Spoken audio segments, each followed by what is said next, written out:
Working with Barry would just drive me crazy. I don't think I could handle it. And for those reasons, guys, I'm out. Well, absolutely, that's why we're here. I haven't got mug written over my forehead, you know. Sorry, £200,000 tax penalty, and you're telling me you don't know the numbers. Why would I read words like that on a really safe and natural product? I'm sorry, you're now changing the story that... Number 3, Air Oasis Limited. Paul Lobo and Barry Ritchie have dared to stir the dragons from their slumber, and what they are pitching to these eagle-eyed dynamos is making our eyebrows reach for our hairline. Their product is called Air Oasis Limited, and what it claims to do is make the purest water out of thin air. Sounds fantastic, doesn't it? I mean, who would have thought that the answer to the world's water scarcity problem lies in its absence? They have an entire setup of bells and whistles, and they are producing a stellar pitch which has us convinced that these guys are the wizards with the capacity of making water out of air. Hello, Dragons. My name is Paul Lobo. This is Barry Ritchie. Our company is Air Oasis Limited. The purpose of us being here is we want £125,000 of your money, and in return, we will give you 10% equity. Product produces water out of air. And Barry is now going to give you a brief. Hello, Dragons. What I'm going to do first of all is just give you a very quick scientific experiment, just to tell you a little bit about this machine. We have the exclusive sole distribution rights to sell this machine throughout the United Kingdom. I guess name throwing is going to land these partners the contract of their dreams, with a dragon following them out of his den with stars in his eyes. These guys are romancing the dragons with an idea that has them yawning in their seats, and it seems that their play has been made even before it had begun. Barry is our new hero. The grit, the determination, the perspiration, combine all that with the sheer level of genius in the old-fashioned multi-level pyramid direct selling scheme. Who even cares what the water tastes like? We have Barry. James Caan is going straight to the business of discussing numbers with Barry, and it seems these guys are Jack and Joe reincarnated, with Joe tumbling after Jack. It's Duncan Valentine's turn to punch holes in their fantastical fairy tale. For all of Barry's fancy footwork, he is unable to lead his team out of the corner they have pushed themselves into and convince Duncan that they have a viable marketing plan in place. They have left a huge loophole, which was supposed to be a marketing strategy for a fancy schmancy but highly unbelievable product, and are trying to use a defense of shock and awe by using fancy terminologies and big boy words to convince a group of dragons, who have seen it all and done it all. By this point, the dragons' facial expressions are a dead giveaway of their cynicism. These guys didn't get their white hair from standing too long in the sun, and there's not a single conman scheme that they are unaware of which could catch them out with their pants down. Deborah Meaden is going to play headmistress to the troublemaking twosome, creating a lot of drama over thin air with Barry leading the show. She has raised her pen and given him a very sage piece of advice that he needs to take to heart. Incredibly, Barry has been called out by Deborah for using a straight-up bullying tactic as a salesman pitch, and it has her colleague putting his head in his hand. Deborah's censure has had a cascading effect, and it seems that Barry and Paul's house of cards is coming crashing to the ground, one card per dragon. Barry's overconfident and gung-ho demeanor over a failure of a product has rubbed the judges the wrong way, and another one is throwing in his towel. Peter Jones is asking for Paul's take or Barry's shenanigans, and it seems like that Paul is a masochist who likes to be painted the fool by his stand-up comedian of a partner. James' expression to Barry's about $1 million in hard work, it's self-explanatory, and he is not impressed. What's No the price? renting, no leasing. We're selling this. This machine sells at £699. They're coming into me at £318 into the UK. As a business proposition, does this excite me for £150,000?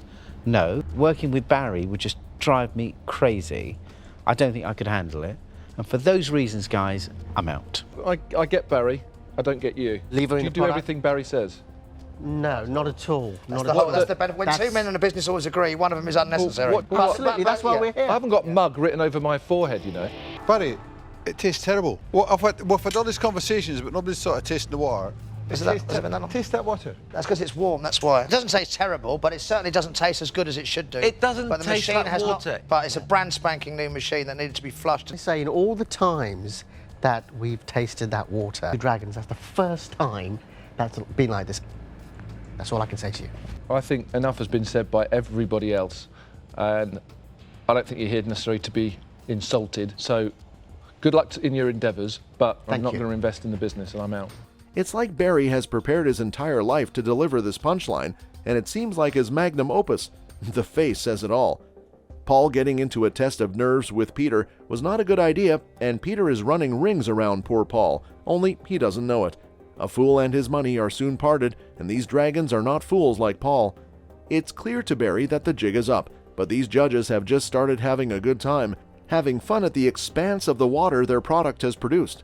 Barry has received a good tongue lashing from Theo, who has summarily thrown their product out the window. Quite an accurate summation by Peter Jones, and such gentlemanly manners finally emerging in a gently worded goodbye and best of luck. Number 2, Play 5Z Limited. Nilesh Pundit is a former footballer from London, and he's the proud owner of Play 5Z Limited, which is an events management company meant to fill people's lives with fun-loving adventures, all planned out and managed by Nilesh's company.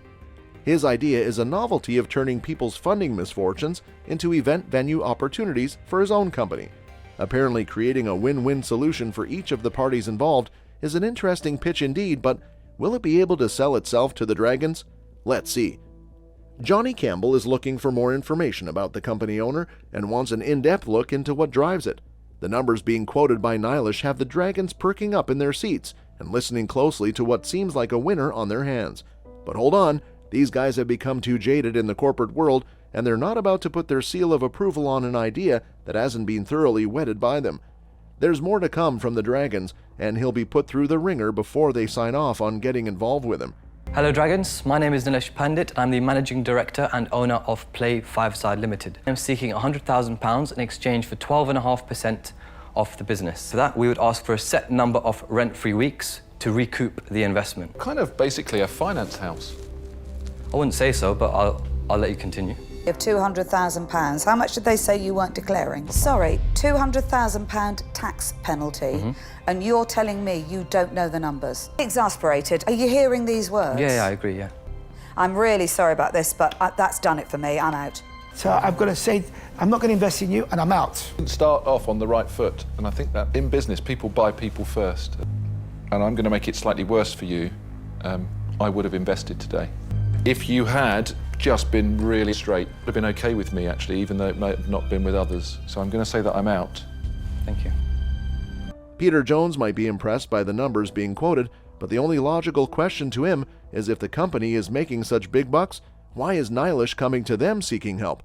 Nilesh seems to have a chip on his shoulder on how to handle a difference of opinion with Peter, and that's casting doubts on his capability as a leader and a teammate. Nilesh seems to have recognized the error of his ways and has turned out argumentative Nilesh from the Dragon's Den. Smart guy, you don't bite the hand which feeds you. Deborah Meaden is up next with her third degree, and she is demanding more details and numbers from Nilesh. Deborah is intimately familiar with numbers, and Nilesh's humming and hawing is making her smell the stink in La La Land. Her persistent pursuit of the truth has Nilesh spilling the beans and pointing out exactly what was not adding up all along. Deborah has hit the nail on the head with her words, "I don't know," which might be a small phrase, but it holds a world of truth within. Doing business with a dishonest person is a recipe for disaster, and these dragons did not make all of their money by indulging in foolish ventures with foolish people. Tej Lavani is anything but sympathetic, and Nilesh's dialogue with Deborah has been the final nail in his coffin, and Tej is not about to take any chances with his money by putting it in his care. Number 1, Joe Unlimited. Mustafa Mehmet is running a Kent-based company called Joe Limited, which claims to have solved all of the women's manicure problems by presenting the latest in non-toxic gel-based nail polish. Pure Organics is Mustafa's solution to the harm being done to women's nails all over the world by using third-rate toxic gel nail solutions. He aims to revolutionize the manicure industry by presenting his pure non-toxic gel solution as a replacement for an age-old disease, creating disastrous creation from a bygone era. Mustafa has a pretty solid pitch all lined up, including a demo for the judges, which has them perking up and listening closely to what he has to offer. He has big numbers and promising forecasts supporting his ideas, which has the dragon smiling at him. Deborah Meaden is interested in how a big, brawny ladies' man ended up becoming a nail art whisperer. Mustafa's story is all the more spectacular due to how bonkers it is. A simple trip to the nail salon with his sister has turned this customized paint job doer on people's expensive cars into a nail polish inventor. which shows a lot of dexterity and capacity for growth. Mustafa has all the elements of an entrepreneur, but do the numbers match up to the core of his product pitch? His product promises an in and out approach. I'm the founder of a company called WellGel London Limited. I'm here today to ask for £70,000 in exchange for 35% of my company. Gel London Limited is a unique, all-in-one, natural, non-toxic gel nail system. It's completely chemical-free, and the idea of it is to provide a faster, healthy alternative industry with only an application time of 15 minutes opposed to 40 minutes with conventional systems on the market already. With the customer's precious time lost during curing curtailed due to the unique elements of this product. But Sarah Willingham is punching holes through his theory, which does not seem to be mired in practical experience. I guess most of all fail to calculate the presence of female dragons within this male-dominated den who know a thing or two about manicures. It seems the only positive note left to Mustafa's product is that it is clean of any toxicity, which seems to be its only saving grace at the moment. A product claiming to be safe, even for pregnant women, has set some lofty standards which it must come up to pass muster. Deborah Meaden wants to ensure that the last and only claim upon which this product is standing can withstand the tough test coming its way.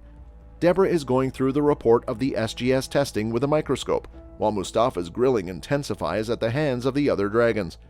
And if another dragon invests and it becomes successful, then I'm just going to end up being WellGel. But I'm going to say that I'm out. Well, if swallowed, dissolved through skin or inhaled, causes eye, skin and respiratory tract irritation. Why would I read words like that on a really safe and natural product? I'm sorry, you're now changing the story that... Tukur Suleiman has a few words to share with Mustafa, giving him a wake-up call in relation to his submission. His estimates on the cost of launching his product are seriously flawed, which is not engendering any trust from Tukur. It turns out that Mustafa is merely a co-owner with a silent company sitting all the way in China. That's all we have for you, folks. Join us next time.